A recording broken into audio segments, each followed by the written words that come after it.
Boa noite a todos. Muito obrigada por se conectarem na nossa segunda live. Meu nome é Daniela, sou da BR Malls e estou aqui representando hoje todo o time. E para falar um pouco sobre o nosso projeto, Juntos pelo Varejo. Juntos pelo Varejo é uma iniciativa da BR Malls que tem como objetivo apoiar os varejistas a navegarem nesse momento desafiador. Através desse programa, nós trazemos conteúdos e informações que agregam valor, conhecimento e ajudam a nortear principalmente pequenos e médios varejistas, franqueados e empreendedores locais e regionais.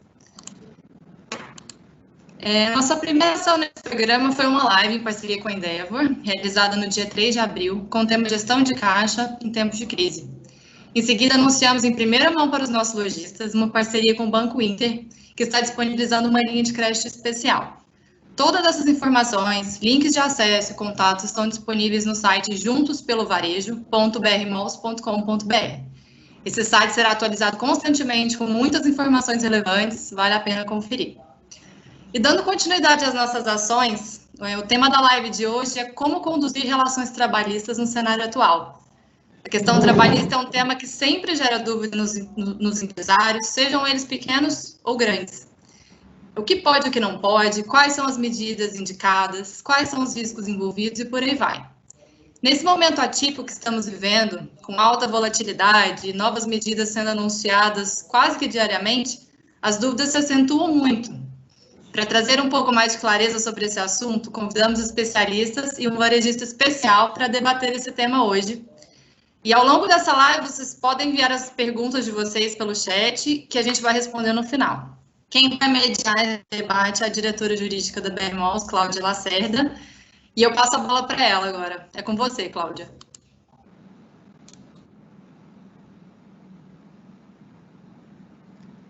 Boa tarde a todos. É um prazer participar do Juntos pelo Varejo e contribuir para o esclarecimento das dúvidas dos nossos lojistas.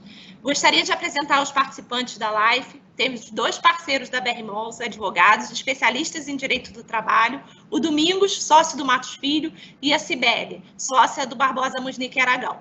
Contamos também com a presença da Renata, diretora da Baldu, que vai representar vocês, lojistas. Vou dividir a live em dois momentos. O primeiro momento, o período da quarentena. Um período que as atividades estão interrompidas e trabalhadores não têm como exercer suas atividades. Depois, nós vamos falar um pouquinho sobre o período da retomada, atividades sendo retomadas lentamente, trabalhadores exercendo parcialmente as suas atividades. Para falar dessa primeira fase, eu chamo o Domingos para tratar um pouquinho sobre a suspensão dos contratos de trabalho, férias e banco de horas. Domingos, é com você. Você poderia nos ajudar? Obrigada.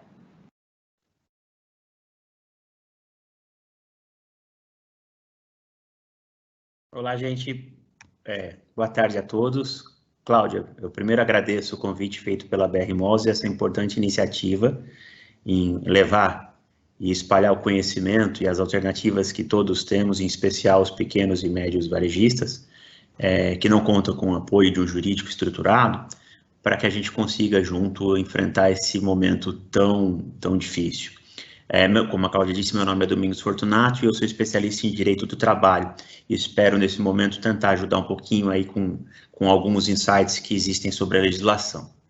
Cláudia apontou, e de fato aconteceu, que o que aconteceu é que nós tivemos, de 2 ou 3 meses para cá, uma situação que ninguém previa nas suas realidades, nos seus planejamentos. Se você se lembrar, quando você fez o seu planejamento lá em 19, assim como nós no escritório e todas as empresas no Brasil, elas não esperaram um cenário em que as atividades seriam paralisadas. Então, para fazer frente a essa realidade brusca, para essa quebra abrupta de realidade do trabalho, o governo vem editando algumas normas, dentre as quais as medidas provisórias 927 e a medida provisória 936. Vocês já devem ter lido bastante sobre isso, devem ter ouvido falar bastante, e a discussão está bem acalorada sobre isso.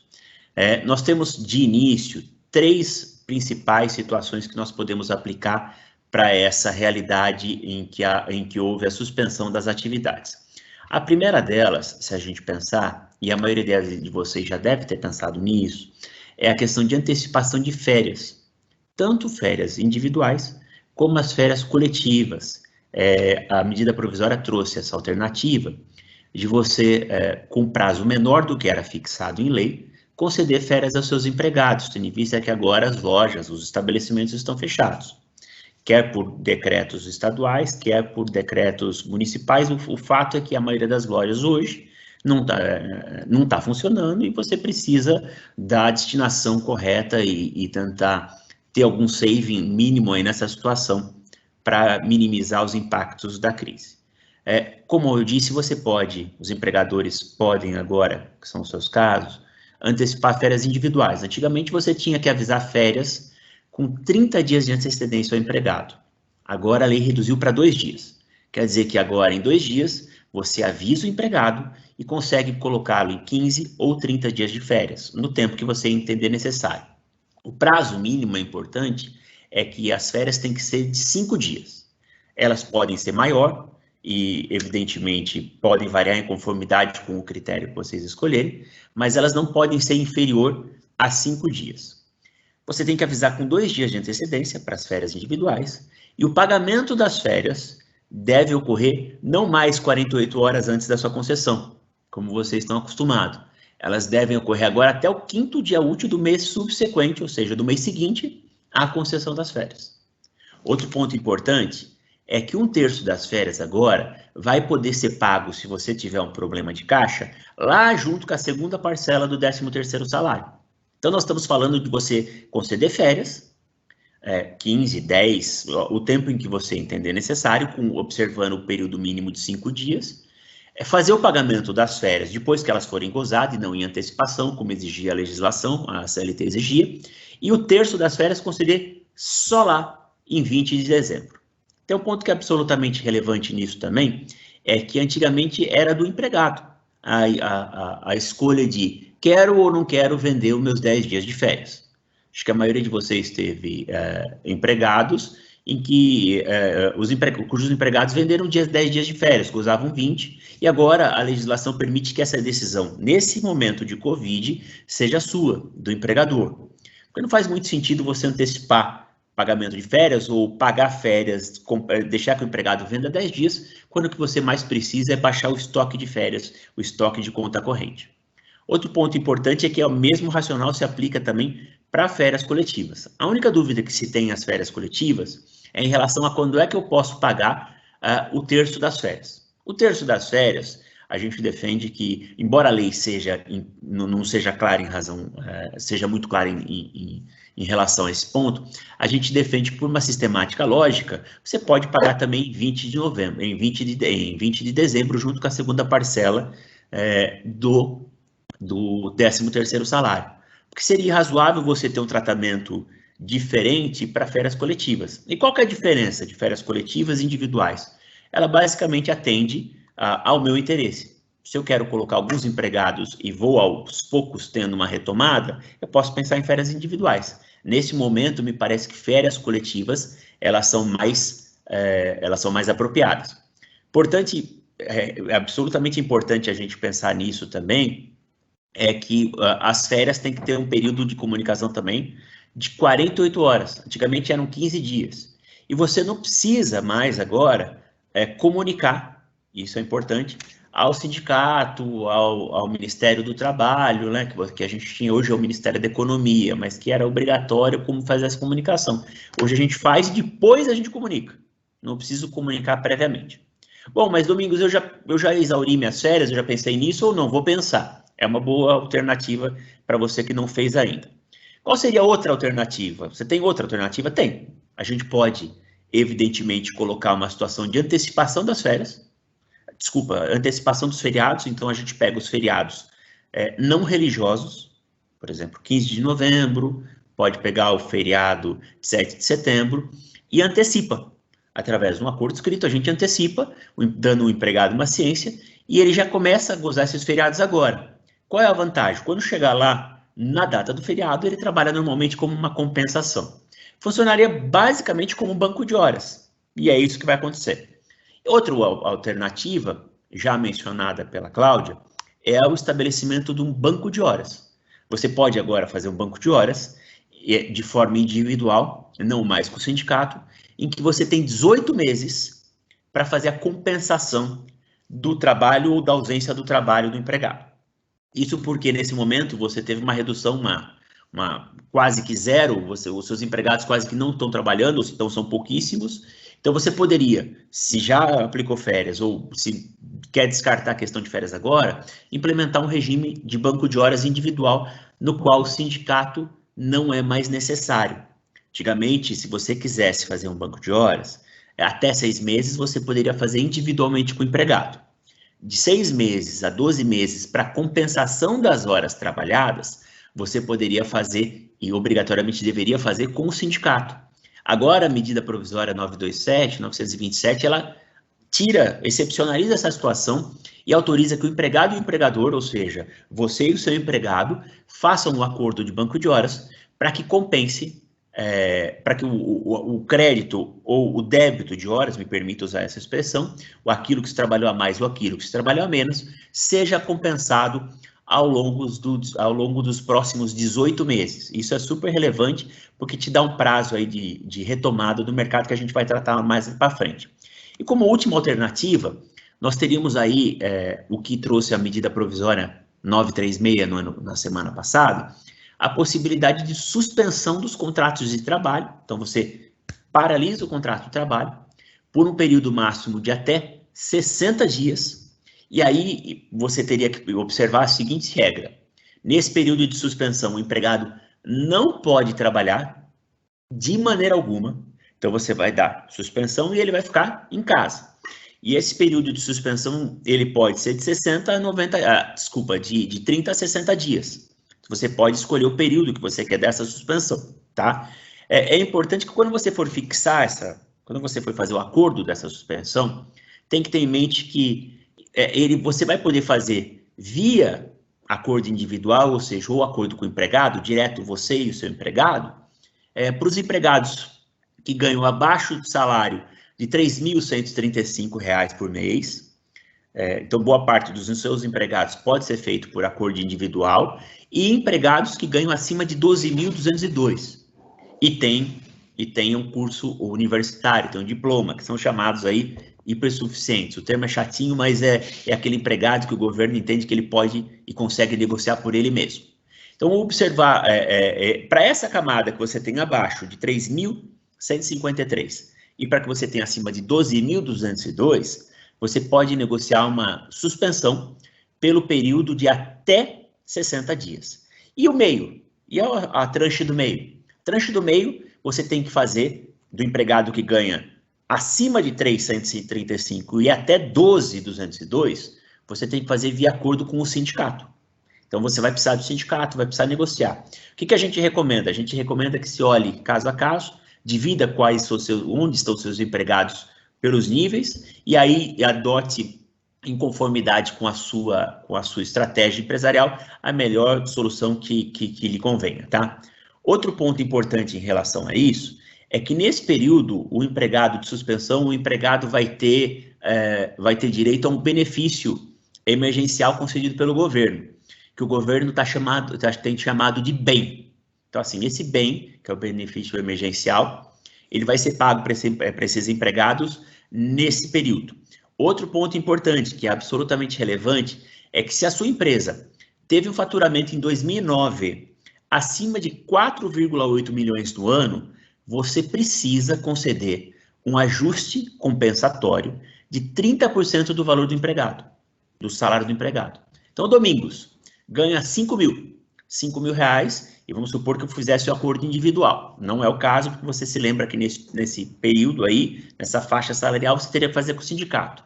Mas só por uma questão de hipótese, só para a gente testar como é que ficaria. Eu ganho 5 mil reais. E aí eu faço um acordo, além do benefício do governo, se a minha empresa, a empresa que me emprega, teve um faturamento anual acima de 4,8 milhões, eu preciso ganhar um ajuste compensatório de no mínimo 30%. 30% do meu salário. No caso, R$ 1.500, 30% de 5 mil. Se ela for abaixo, o faturamento for abaixo de 4.800.000, não haveria obrigatoriedade de eu conceder essa ajuda compensatória. O importante é que essa ajuda compensatória, que era obrigatória nesses 30% para as empresas que faturam acima de 4,8 milhões ano, quer a facultativa, e é importante, essas empresas que faturam 4,8 podem, inclusive, dar um valor maior. Elas só têm que observar o mínimo de 30%. Esse ajuste compensatório, ele tem natureza não salarial, o que significa que você vai pagar para o seu empregado, junto com o governo, é capaz dele ter quase que a mesma remuneração. O Ministério da Economia estava fazendo uma simulação, você vai chegar até 85%, a depender da faixa salarial, de reposição do que está se perdendo, ou está deixando-se de ganhar em relação à suspensão do contrato, tá? E essa parcela não vai incidir na sua folha. Então, não vai ter incidência de FGTS, não vai ter incidência para férias, 13º, INSS e até mesmo imposto de renda para o empregado. O único ponto que é relevante, para finalizar esse ponto aqui, já para seguir para o próximo passo, é que pelo mesmo período que você conceder esse benefício, se você concedeu por um mês, o empregado tem direito de uma estabilidade no emprego para ficar mais um mês. Se você consegue por 2, ele tem por 2. E aí você pode me perguntar, eu posso mandar embora se eu tiver algum problema? Pode. Qual que é o problema disso? O problema é que você vai ter que pagar como se a suspensão não tivesse ocorrido. Então, você vai ter que pagar rescisórias no tempo fixado por lei, e a gente pode depois aprofundar nas perguntas e respostas como é que as coisas funcionam. Mas acho que da visão prática, é muito melhor do que ouvir de um advogado, é ouvir de um varejista. E aí, por isso eu queria pedir para a Renata, que nos ouve, para que ela aponte. Renata, quais são as dificuldades? O que você tem visto? Quais são os maiores desafios que os varejistas têm sofrido aí nesse momento tão difícil de paralisação? Bom, boa noite a todos. Obrigada, Domingos. Eu queria, em primeiro lugar, agradecer muito o convite da BR Malls. É uma honra estar aqui falando em nome da Casa Balduco. Eu sou Renata Ruchu e, para mim, estar aqui representando todos os varejistas é muito importante. Acho que estar junto nesse momento é fundamental e eu tenho certeza que nós vamos sair juntos desse período com uma economia muito mais colaborativa e muito mais positiva do que antes. Nós, como varejistas, eu acho que nós tivemos 3 dúvidas principais, tá? A primeira, bom, coordenar o funcionamento ou o fechamento dos shoppings de todo o Brasil no início da pandemia, porque tudo mudava toda hora e a gente tinha que coordenar. Primeira coisa, todas as informações de todas as cidades e estados para poder dar a informação on time para os nossos franqueados. Então, essa primeira a grande dificuldade, e se essas informações estavam corretas, se não estavam já alteradas. Segunda dúvida que nós tínhamos era do ponto de vista humano, do ponto de vista saúde e proteção. Primeiro, afastamento das pessoas de grupo de risco. Segundo, preparar todos aqueles manuais de higiene, adotar as novas práticas de uso de álcool gel, de limpeza, de afastamento de mesa, de só ter 30% do número de lugares sentados em cada loja, enfim, todas essas atividades para as lojas que ainda estavam em funcionamento. E a terceira dúvida era do ponto de vista operacional, o que fazer, tá? E aí a Casa Balduco tinha 3 linhas, né, que a gente pode dizer 3 óticas. Uma era do ponto de vista administrativo. A gente tem uma quantidade de pessoas no escritório. Então, primeiro, implantar o home office, como operacionalizar para que o maior número de pessoas pudesse trabalhar em casa, instalando os computadores, Microsoft Teams para todo mundo, etc. E ainda para completar, para ter mais emoção, a Balduco estava fazendo a implantação do sistema SAP, fazendo a migração de sistema na Balduco inteira. Então, a gente também tinha uma equipe essencial que tinha que permanecer no escritório, tá? E uma parte também a gente poderia colocar em férias. A gente deixou, no primeiro momento, esse período de férias em hold, no administrativo, em função do SAP. A segunda ótica era a indústria. A Casa Balduco tem uma pequena indústria. Ela já ia parar de fabricar em função do SAP. Os temporários já iam sair. Então, na retomada, parte desse pessoal foi disponibilizado para a Balduco Indústrias, já que a parte de supermercado não parou, ok? Então, isso foi um problema mais fácil de resolver. No que diz respeito à terceira ótica, que era a ótica de lojas, nós temos 9 lojas próprias e 72 franquias. As franquias, num primeiro momento, concederam grande parte aos funcionários, grande parte férias. mas tinha grandes desafios das medidas provisórias e grandes desafios do fluxo de caixa para poder pagar a folha de pagamento, visto que os empréstimos dos bancos privados, com 3,75 de juros ao ano para pagar as folhas, ainda são processo em tramitação. Nas lojas próprias, a grande maioria delas eu fechei, muito em função do SAP. Eu tenho 3 lojas no aeroporto de Guarulhos funcionando. Então, como é que nós fizemos para funcionar? Nós operamos em horário reduzido, colocamos a equipe em turno de 6 horas, sem o vale-refeição. Então, eram lojas que trabalhavam 24 horas, virava direto, estamos trabalhando um turno só.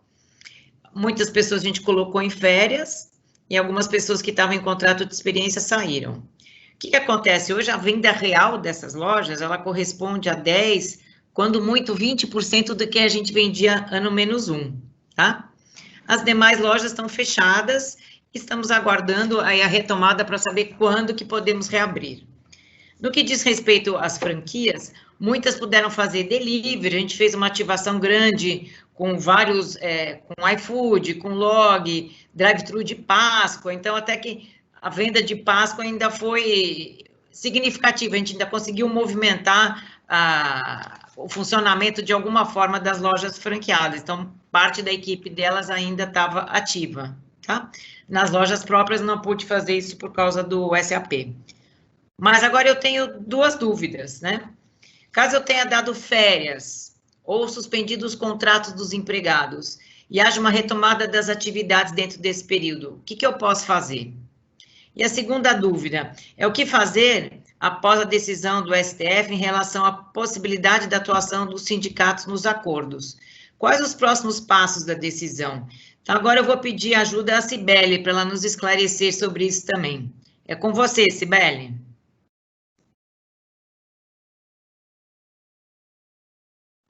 Oi, boa noite. Eu sou Cibele Lineiro, do Barbosa Musnick Aragão Advogados. Antes de tudo, também gostaria de agradecer a oportunidade aqui da BR Malls para participar dessa live, super importante nesse momento. Como disse o Domingos, a gente está vivendo algo sem precedentes, absolutamente inédito e muito dinâmico. Todos os dias, novas medidas, novas dúvidas. Então, que todo mundo puder colaborar e contribuir, vai ser ótimo para toda a sociedade. As suas perguntas, Renata, são super pertinentes. A primeira delas, enfim, o que fazer, né, quando chegar a hora da retomada e você tiver com contratos de trabalho suspensos ou pessoas gozando férias. Com relação ao pessoal que eventualmente estiver com o contrato de trabalho suspenso, a própria medida provisória que o Domingos comentou, ela traz um artigo específico dizendo que a suspensão, assim como a redução, vão terminar quando da cessação da calamidade pública ou no tempo dos acordos que forem feitos, ou antes, se assim o empregador determinar, e antes, em todas essas hipóteses, respeitado um prazo de 2 dias corridos. Então, para a suspensão, a própria medida provisória traz a resposta, tá? Aí, você vai observar a estabilidade, que o Domingos comentou, as pessoas vão retomar as suas atividades normalmente e não poderão ser dispensadas pelo mesmo prazo que durou a suspensão. Com relação às férias, o tema é bem mais sensível, porque, a rigor, a lei não trata dessa situação de interrupção pelo empregador. E também não trata de nada parecido com o que a gente está vivendo. A medida provisória 927 até trouxe uma previsão de possibilidade de interrupção de férias, mas para aqueles empregados de atividades essenciais. E não necessariamente o comércio vai ser enquadrado como uma atividade essencial. Então, pensando nessa sua pergunta, eu acho que para as férias especificamente, o melhor caminho seria até uma análise caso a caso para checar, enfim, faltam poucos dias para terminar esse período de férias, quem já tirou um pouco menos, se vale a pena cancelar e conceder os dias que já foram concedidos como uma licença remunerada, se vale a pena escalonar o retorno dos empregados e até mesmo de abrir para os empregados a opção, quem quer voltar antes e ficar com os dias remanescentes de férias para o futuro ou não. porque a gente também tem uma incerteza de como lá na frente eventuais questionamentos serão tratados pelo judiciário. Então, as férias é mais sensível do que a suspensão, mas também a gente não pode deixar de considerar a hipótese de conversar com o sindicato, né, de ter um acordo coletivo até tratando dessa questão de interrupção de férias tão logo essa situação acabar. Porque todas essas facilidades de aviso com menor prazo e as férias, enfim, antecipadas, isso tudo está dentro do período de calamidade, mas a MP 927 não trouxe expressamente, como trouxe a MP 936, que fala da suspensão, essa questão da interrupção no meio das férias. A sua segunda pergunta também bastante pertinente, porque, enfim, todo mundo ficou, o mercado e as pessoas ficaram bem felizes com a medida provisória 936, que o Domingos explicou a parte da suspensão, porque surgiram, enfim, medidas mais drásticas, né, para os empresários, não só como tratar a questão do home office, das férias. Teve um primeiro momento ali de suspensão na primeira medida provisória, mas no dia seguinte já foi cancelado, e enfim, chegou a medida provisória 936 falando de suspensão e redução de jornada e salário. E daí, a gente tem que dar um passinho para trás, antes de falar da decisão do ministro Lewandowski. Por que surgiu essa decisão, né? Porque a medida provisória 936, quando ela fala de redução da jornada e do salário, ela permite acordos individuais com os empregados que recebem até 3.135 ou acima de 12.202 com diploma universitário, aqueles hipersuficientes que o Domingos comentou. Mas, assim, acordo individual para redução de salário e jornada é algo que chama muita atenção, porque a Constituição diz que redução de salário só mediante negociação coletiva. Então, você tinha toda uma questão ali, um arcabouço para defender a constitucionalidade, até pelo momento, pela excepcionalidade do momento e a emergência de negociações mais céleres, mas a Rede de Sustentabilidade ajuizou uma ação direta de inconstitucionalidade e, na semana passada, dia 6 de abril, teve uma decisão liminar do ministro Lewandowski, dizendo que, de fato, a medida provisória, ao determinar que os acordos individuais fossem comunicados em 10 dias, tanto para o governo quanto para os sindicatos, não poderia assumir que essa comunicação seria uma mera comunicação formal. E sim que essa comunicação deve ser no sentido de dar a oportunidade para o sindicato de não concordar com esses acordos individuais e deflagrar e iniciar uma negociação coletiva. E essa liminar colocou a decisão da seguinte forma: os acordos individuais, eles valem até o sindicato se manifestar, porque se ele se manifestar contrariamente, eles deixam de valer, ou seja, tirou a eficácia plena num primeiro momento. Essa decisão liminar, hoje, ela foi confirmada numa decisão de embargos de declaração pelo próprio ministro, e na próxima quinta-feira vai ter o julgamento dessa ação direta de inconstitucionalidade. Agora, o que fazer até quinta-feira, né? Muitos mesmo, muitos empregadores já fizeram seus acordos individuais, já comunicaram no sistema do governo, que prevê o benefício, e já enviaram ali a comunicação para o sindicato, antes mesmo da decisão do dia 6, ou posteriormente. E agora, todos esses empregadores ficaram com a seguinte situação: ou bem o sindicato, uma vez ciente do acordo individual, vai concordar expressamente, e está ótimo, foi validado o acordo individual, ou ficará silente, né, não se manifestará, e daí, segundo a decisão do dia 6, o silêncio equivalerá a uma anuência, ou vai começar uma negociação, tá? E aí vai ter que realmente conversar com o sindicato, entender qual é o problema que o sindicato está encontrando no que foi feito, até porque os acordos não poderão sair muito dos parâmetros da medida provisória. Então, a rigor, não teria muito por que o sindicato se insurgir, mas poderá se insurgir. Obviamente, a gente não tem muito controle dessa situação.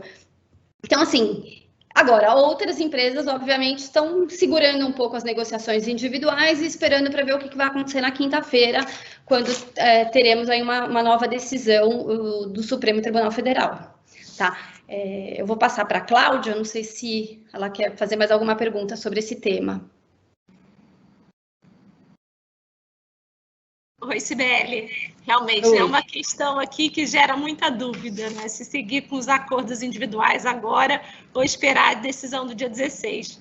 Espero que no dia 16 o STF se manifeste a favor do disposto na MP, decidido não ser necessário o aval do sindicato. Acho que a gente vai conseguir, assim, preservar mais empregos, né? Vamos torcer, acho que está todo mundo torcendo para isso, para dar mais segurança jurídica para os nossos lojistas aqui. Acho que a gente está passando para o segundo momento, né, Cibele? O período da retomada. Atividades sendo retomadas, a gente sabe que elas vão ser retomadas lentamente, né? Então, trabalhadores vão exercer as suas atividades de uma forma não completa, né? Parcialmente. Qual é a sua instrução nesse sentido? Como é que funciona a diminuição de jornada com diminuição de salário? Quais os cuidados que devem se ter? É com você, Cibele, se você puder responder. Obrigada.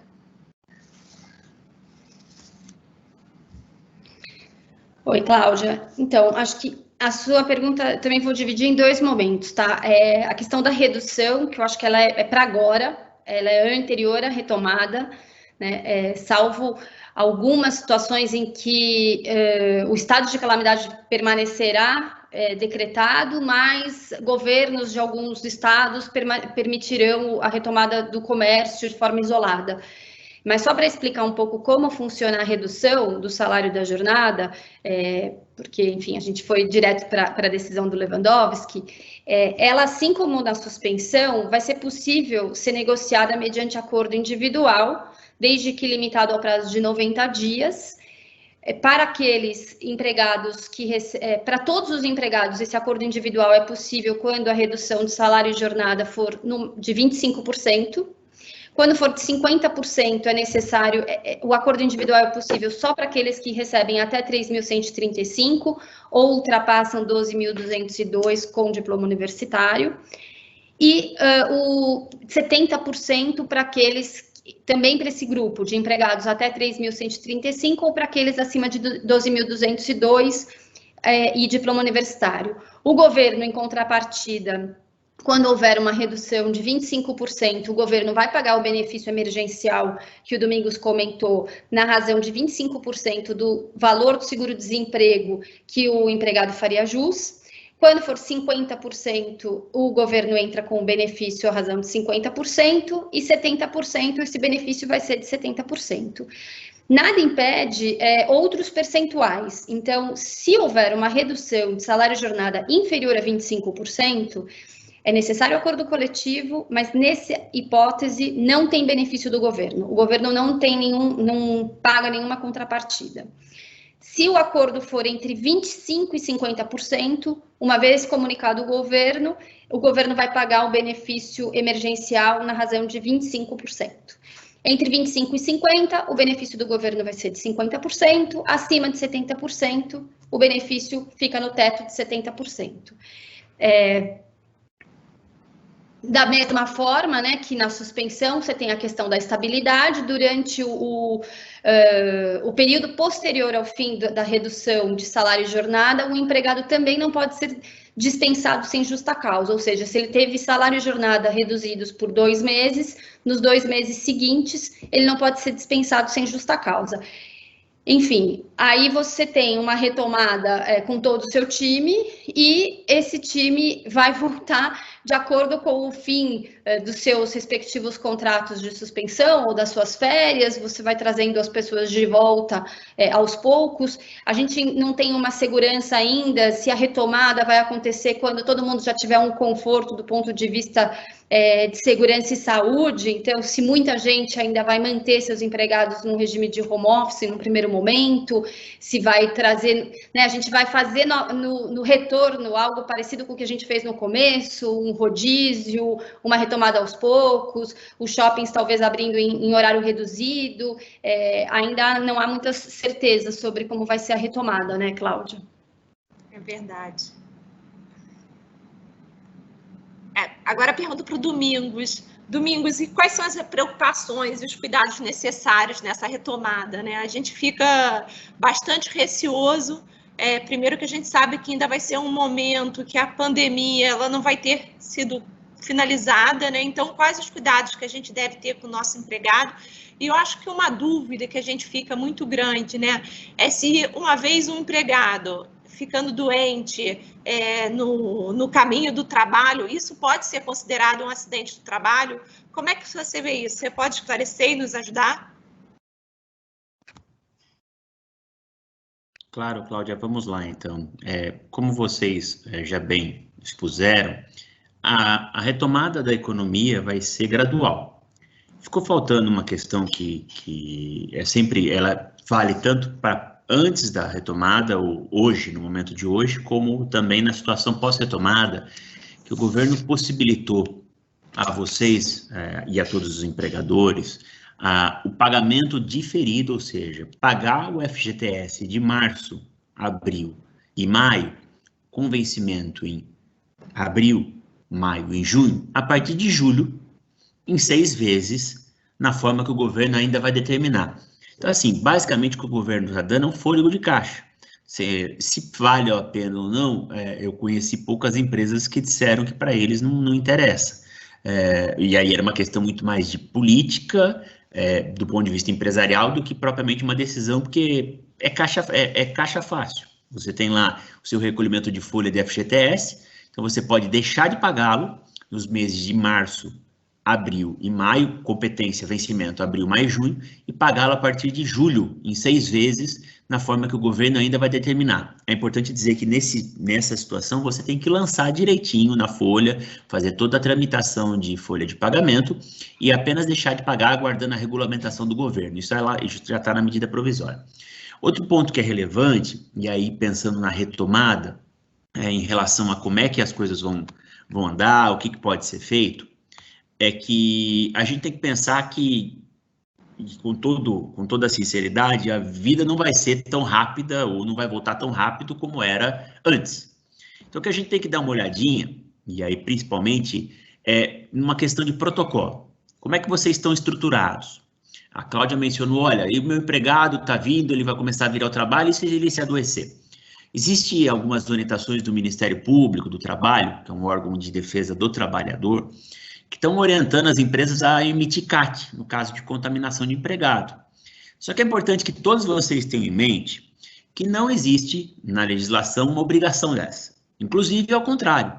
A medida provisória 927, ela deixa clara dizendo que não há vínculo, não há nexo de causalidade. Ou seja, não tem correlação entre o trabalho e a Covid, a menos que o seu empregado trabalhe no front, seja trabalhos em hospitais, ambulâncias, sejam trabalhos relativos lá a situações combatendo o Covid, que não é o caso de vocês. Mas pode ser que vocês, de fato, tenham empregados que comecem a trabalhar, e aí, como bem já explorado para a Cibele, já repassada todas as situações de férias, não entra em férias, o que eu faço, suspende, não suspende. Feito resolvida essa salada, o que a gente vai ter é aqui uma nova realidade. Se você voltar para empregados, pode ser que alguns empregados venham a se contaminar, venham a testar positivo.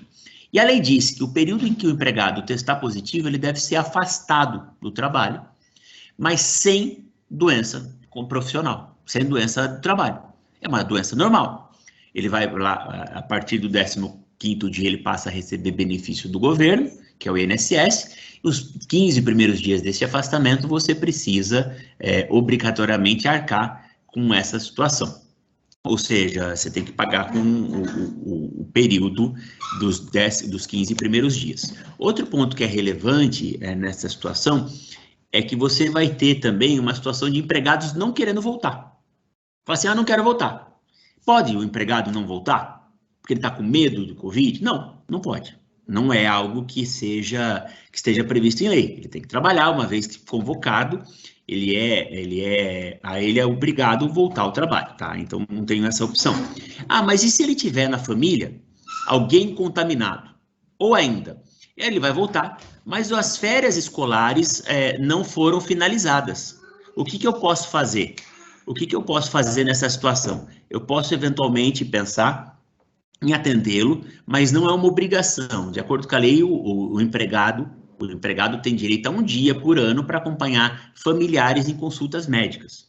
Então, é uma situação que você vai ter que lidar, que envolve muito mais a questão de retenção, e aí vocês são muito mais especialistas do que qualquer um de nós em relação ao seu negócio, e aí você vai ter que analisar com cuidado. Mas o importante é que você saiba é que não há essa obrigatoriedade, meu avô testou Covid, o que eu faço? Eu posso deixar de trabalhar? Não, você tem que trabalhar. Infelizmente, é a situação. Nós estamos combatendo não só o vírus, mas também a dificuldade da crise econômica que vem junto com o vírus, né? Então, assim, essas são algumas medidas que a gente tem agora dentro de retomada que seriam importantes aí, e a Cláudia me parece que ela quer fazer também uma pergunta em relação a questões como é que ficam as situações relativas à segurança, se eu preciso de um protocolo. Cláudia, você quer fazer a intervenção agora?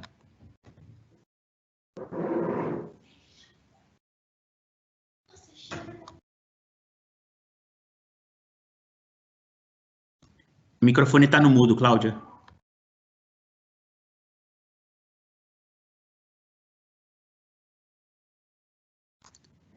Ainda tá, acho que está com um probleminha no microfone. Desculpa, gente, está no mudo. Desculpa, errei aqui. Domingos, você já formulou a pergunta, se você puder seguir explicando, agradeço. Tá ótimo. Tá ótimo, eu vou seguir então, Cláudia. Desculpe, eu acabei formulando, eu vi o insight, a gente tem aqui um canal de conversa e eu acabei dando um spoiler, me desculpe, viu, Cláudio? Mas o fato é que a gente recomenda também, e é uma recomendação para qualquer empregador, não importa o tamanho do seu negócio, não importa se você é um pequeno, médio ou até um grande empresário. O importante é que você tenha um protocolo de como lidar com essa situação relativa ao Covid. Por quê? Porque muitos questionamentos vão começar a ter em relação ao Covid. Não só relativo ao afastamento, não só relativo ao que eu faço com o empregado que afastou. Então, assim, o importante é que todas as normas e esse protocolo sejam elaborados pelo médico do trabalho da empresa. Ah, mas eu não tenho médico do trabalho. Eu tenho absoluta convicção que você tem um contrato com uma empresa que faz aqueles exames de atestados admissionais, periódicos e também os demissionais. E nesse ponto é importante. Uma das perguntas que mais chegam é agora, olha, eu estou com um problema. Como é que funciona a questão relativa aos exames médicos? Porque a clínica está fechada. E outra, se eu mandar um empregado para fazer um periódico, ele pode pegar um Covid. Como é que eu trato isso? Bom, a medida provisória 927 também trouxe uma situação bastante importante. Ela disse o seguinte, que os exames periódicos vão poder ser feitos até 60 dias após encerrado o estado de calamidade pública. E quem declara encerrado ou não o estado de calamidade pública? Quem declara isso é o governo, na verdade o legislativo, são os deputados. Os deputados declararam esse estado para permitir que o governo fizesse gastos excepcionais. Então é uma questão para evitar, você lembra da questão da pedalada? É para evitar a pedalada fiscal. Houve-se essa declaração de estado de emergência e quem vai determinar o encerramento desse estado de emergência, de igual forma, vai ser o legislativo revogando esse decreto, que é o decreto 6, tá? Só para que vocês saibam, 6/2020, que vai revogar o estado de calamidade pública. Outro ponto importante, exames demissionais que você tinha que fazer, você lembra quando você ia demitir alguém, você tinha que mandar para o médico tinha que dar lá o apto, e após o apto você estava autorizado a demitir. Os exames realizados, os periódicos agora, realizados antes de 180 dias, valem como demissional, de uma forma excepcional. E isso é absolutamente importante que você tenha em mente, porque é um fluxo importante de informação. Mas tudo isso, outro ponto importante também, me desculpe, se você tem CIPA, como é que eu faço, Domingos? O que se faz com a CIPA? A CIPA está encerrando agora o mandato. Eu tenho, de acordo com a legislação, de 60 a 30 dias para convocar uma eleição. Preciso convocar, não faço, os empregados... A lei determina que o processo de convocação de eleição está suspenso. Então, você pode manter a CIPA vigente até o fim do estado de calamidade pública. A única recomendação que a gente faz nesse cenário é que a CIPA se reúna, faça uma reunião extraordinária e aponte que ela vai vigir até tal data ou até o fim do estado de calamidade pública, quando será convocada uma nova eleição para o próximo mandato. Tá? Então, assim, essas situações são bastante importantes. Você tem a questão também de treinamentos obrigatórios nas normas de segurança, que você pode suspender ou fazer via teleeducação, se você tiver canal, tá? Se você tiver uma ferramenta para disponibilizar para os teus empregados, é possível também, mas a obrigação está suspensa por enquanto. Basicamente, o que a gente tem sobre essa situação agora é isso, assim, a grosso modo, é essa situação, e a gente vai abrir, acho que a pergunta agora, para a pergunta, eu queria deferir agora e chamar a Daniela para que ela possa, eventualmente, mediar esse debate e as perguntas.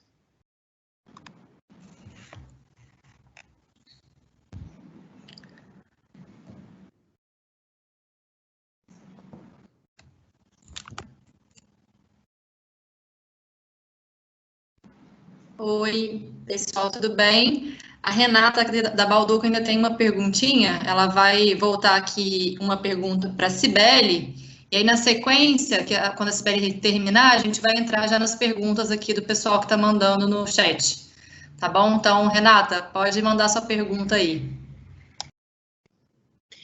Bom, acredito que a minha pergunta vai ser comum a outros lojistas. Se nós fizermos a redução de salário, como ficam as contribuições previdenciárias, fundo de garantia? Elas devem ser recolhidas com base no salário do contrato ou no salário reduzido? E os benefícios, como nós fazemos? Me ajuda aí, Cibele.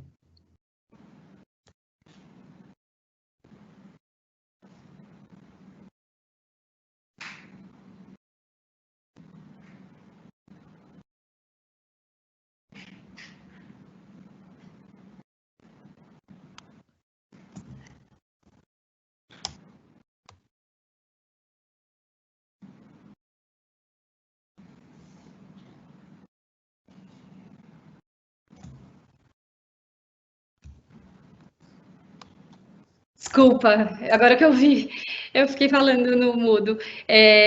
Oi, Renata, desculpa. A sua pergunta com relação à base de cálculo, no caso de redução, é o seguinte: você reduz o salário e automaticamente reduz a base de cálculo do fundo de garantia e do INSS. Então, na redução de 25%, sua nova base de cálculo vão ser os 75%, no 50%, 50%, no 70%, 30%, e se você tiver outros percentuais ajustados com o sindicato, a parte que ficou como salário continua sendo salário, com natureza salarial, com todas as incidências. O que pode acontecer é que também na redução salarial é possível pagar aquela ajuda compensatória que o Domingos comentou. Ela não é obrigatória, mas se o empregador, enfim, na hora das contas, percebeu que 50% do salário, mais 50% do teto do seguro-desemprego, o empregado ainda ficou com uma defasagem muito grande, quiser pagar um valor a título de ajuda compensatória, sem natureza salarial, isso será possível, mas o salário continua salário com todos os encargos. E os benefícios, a medida fala especificamente que na hipótese de suspensão, os benefícios têm que ser mantidos, e não fala especificamente para redução, mas porque daí não tem muita discussão. Os benefícios são mantidos na redução, porque as pessoas, enfim, continuam trabalhando, então não tem como suspender ou reduzir assistência médica, mesmo o vale-refeição, o secretário do Trabalho entende que o vale-refeição tem que ser mantido até na suspensão. O que você poderia aí ter margem é para o vale-transporte, se a redução não foi só de horário, né? Foi uma redução de deslocamento, então a pessoa só vai trabalhar 4 dias no local e 1 dia não, ou vai ficar home office, daí o vale-transporte ele é muito condicionado à necessidade do transporte. Agora, o vale-refeição, vale-alimentação e seguro de vida, assistência médica, esses eu entendo que você não vai poder reduzir, tá, Renata? Não sei se satisfiz a sua pergunta. Acho que é com a Daniela agora.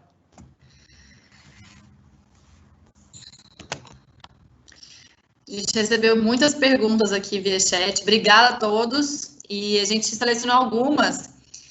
Vou passar a palavra para a Cláudia, ela selecionou algumas e vai direcionar aqui a Cibele, a Renata e ao Domingos para a gente começar a responder.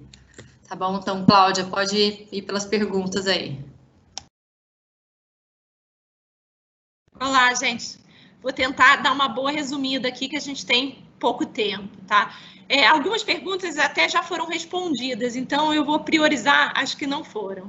Primeira, ainda sobre suspensão de contrato de trabalho. Veio uma dúvida perguntando o seguinte: já tendo sido feita a suspensão do contrato, se a loja voltar a fechar, eu posso suspender novamente o contrato, Sibeli?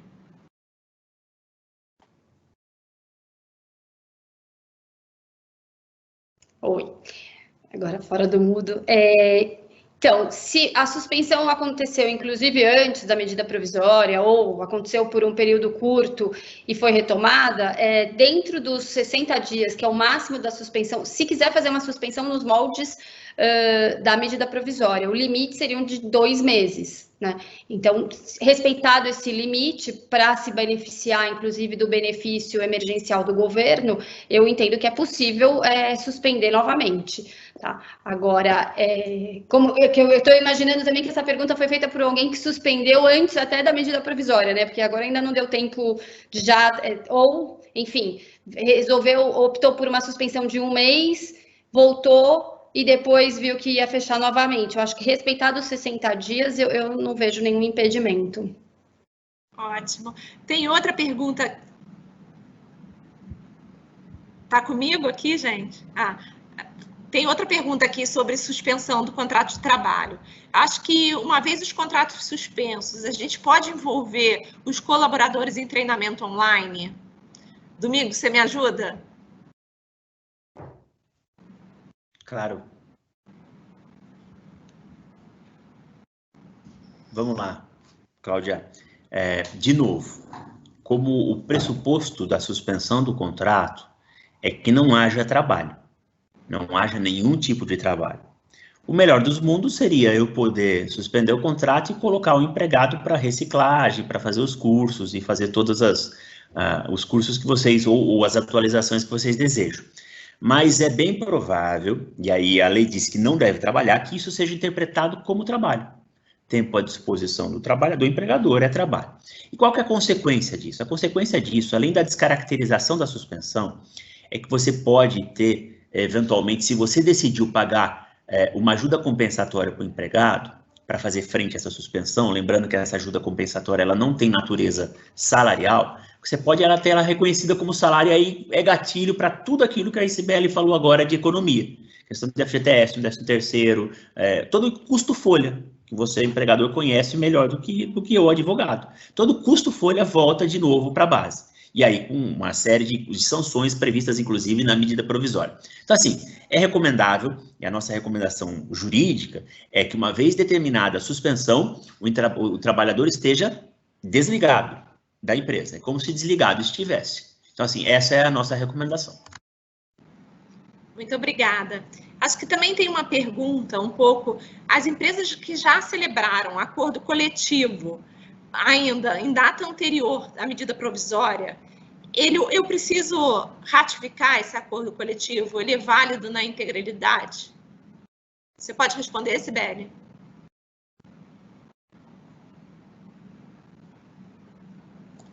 Oi, Cláudia. O que a medida provisória diz, ela dá 10 dias para os acordos coletivos anteriores serem revistos ou ratificados. Então, como possivelmente quem tinha um acordo coletivo anterior à medida não tinha nenhuma previsão do benefício emergencial e também não estava ainda preparado para comunicar esse acordo ao governo, vale sim a pena revisar para fazer referência à medida provisória e comunicar a existência do acordo e os empregados afetados para que eles possam receber o benefício emergencial. E os sindicatos que já tinham se predisposto a concordar com redução salarial ou suspensão, eles obviamente agora tendem a estar mais predispostos ainda, porque agora veio ainda uma contrapartida do governo que antes não se tinha, né? Agora uma pergunta pensando no futuro, né? Todo mundo louco que esse futuro chegue. O que vocês acreditam? Quais são as novas tendências que vão surgir no direito do trabalho, né? A home office, flexibilização de jornada. E o que é necessário mudar na legislação para os empregadores não incorrerem em risco? Quer responder, Domingos?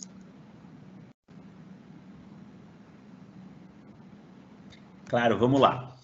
Bom, de fato, o mundo não será como era antigamente, já dizia o poeta, o cantor, né? Nada será como foi antigamente. Vai ser, a gente já começou dizendo que vai ser um mundo mais colaborativo, vai ser um mundo mais sensível, mas encerrado o estado de calamidade pública, nós voltamos às turras com a velha consolidação das leis do trabalho.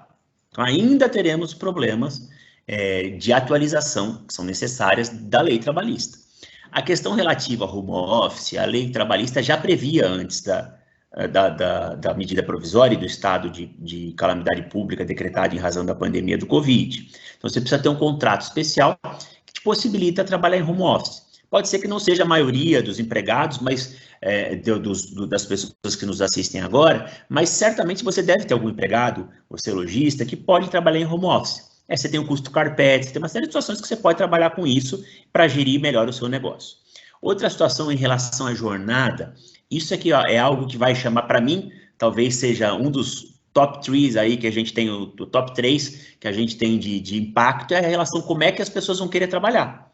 Porque se é bem verdade que existe desvantagens em relação a trabalhar em casa, é bem verdade que existem inúmeras vantagens. Então, pode ser que a demanda atenda ou comece a ser trabalhada pelo legislativo com uma visão mais modernista, mais atual. Não vou dizer nem modernista, mais atual, porque a gente vive uma atualização, a gente vive isso trabalhando sobre uma legislação de 1943. Para você ter noção, e vocês sabem, vocês já viram, tem alguém que trabalha em banco, o trabalhador em banco tem jornada de 6 horas. E por quê? Porque antigamente todas as contas eram feitas na mão.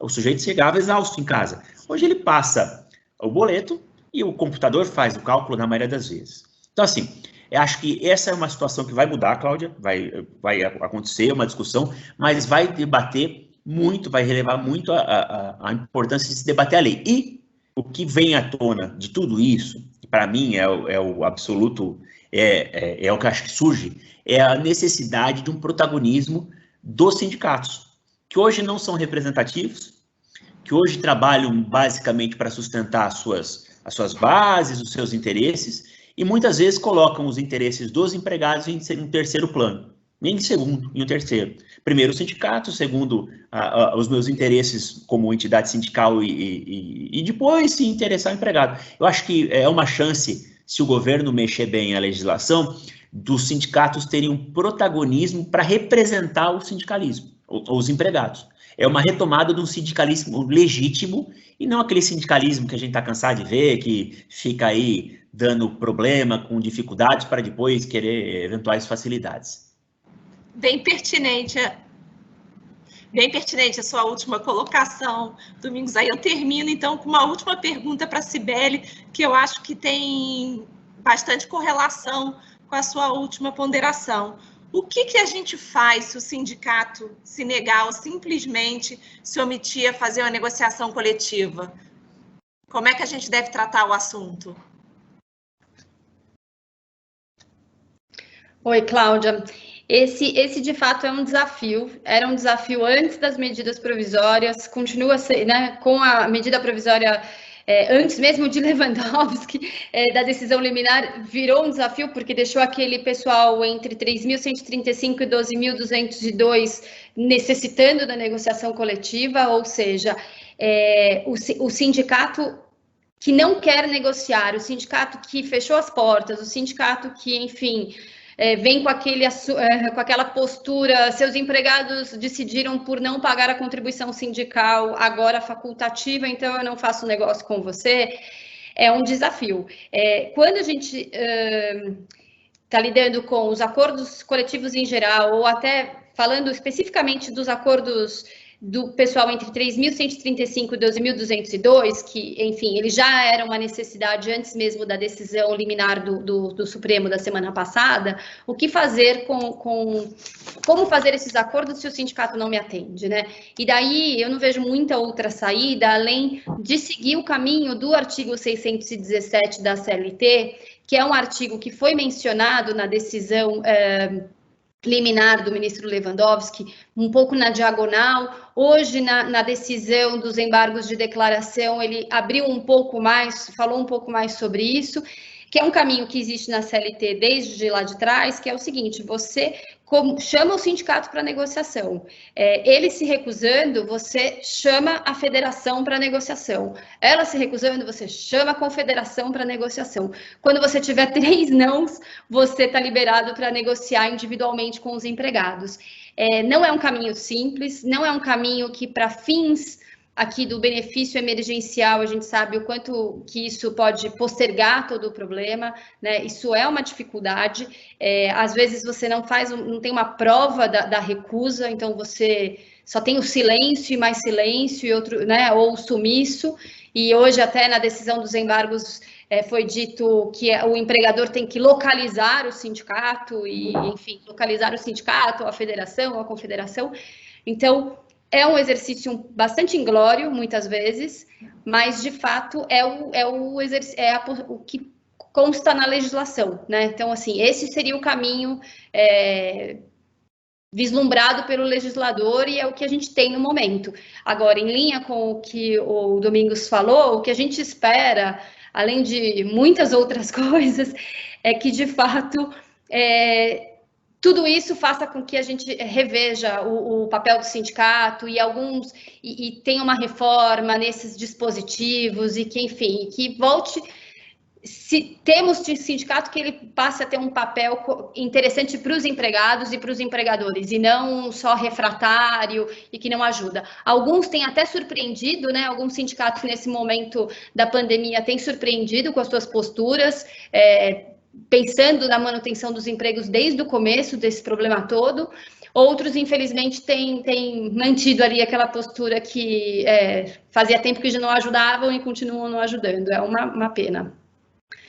Temos que torcer para mudar mesmo, né? Para, nesse momento, eles terem empatia com os empregados e construir uma saída melhor para todos. Gente, infelizmente, a gente está acabando o tempo. A gente vai terminar as perguntas por aqui.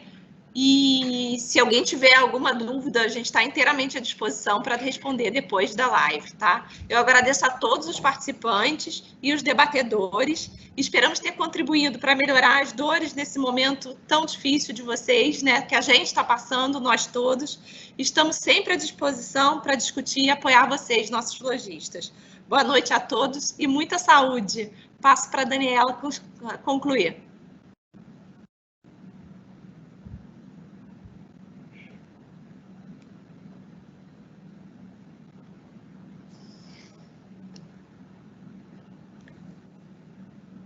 Você está no mudo, Dani. Ops, falha técnica aqui. Obrigada, Cláudia. Agradeço imensamente a participação da Cibele, Domingos e da Renata, que aceitaram de pronto o nosso convite. Agradeço também a audiência, a todas as pessoas que estão conectadas, aos lojistas, parceiros, aos times dos shoppings. Muito obrigada. Obrigada pelas perguntas. Espero que esse debate tenha sido super esclarecedor. É um tema complexo, mas a gente tentou transmitir de uma forma bem didática para que fosse fácil para todos entenderem. Essa live faz parte do programa Juntos pelo Varejo. Ela vai ficar disponível no YouTube, no canal Juntos pelo Varejo. Para quem não conseguiu assistir, tem essa oportunidade também para replicar para outras pessoas que podem, né, fazer bom uso desse conteúdo.